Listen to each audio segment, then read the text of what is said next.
জড় জগতের লোক তারা তিনটে বিষয়ের উপরে চর্চা করতে পারে, বা তারা খুব উৎসাহী তিনটে বিষয়ের উপর চর্চা করতে। Number 1, romance. রোম্যান্স মানে বাংলায় কি বলবে রোম্যান্সে জগৎগুরু প্রভু? রোম্যান্স বুঝে গেছেন? তার বলার কি আছে, সবাই তো বোঝেন।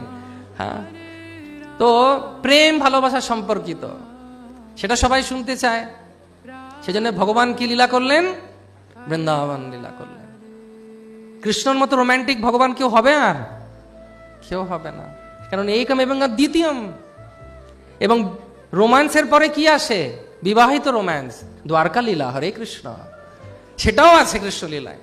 গৃহস্থ জীবনে কিভাবে চলতে হবে, কিভাবে সাধুগুরু বৈষ্ণবের সেবা করতে হবে, সে লীলাও আছে। সেটা মানুষ হাঁ হয়ে শুনতে থাকে। তো রোম্যান্স শুনতে চায় লোক, সেটা ভাগবত বলছে ভগবান ভর্তি রোম্যান্সে।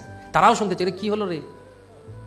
দ্বিতীয় যেটা যেটা জড়জগতে সবাই শুনতে চায়, সেই জন্য বই কেনে, সেই জন্য খবর কাগজ কেনে, পলিটিক্স, রাজনীতি।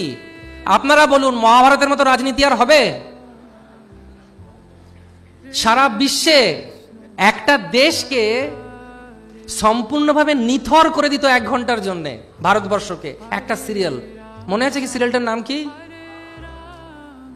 চোরও চুরি করতো না, ও মহাভারত দেখতো।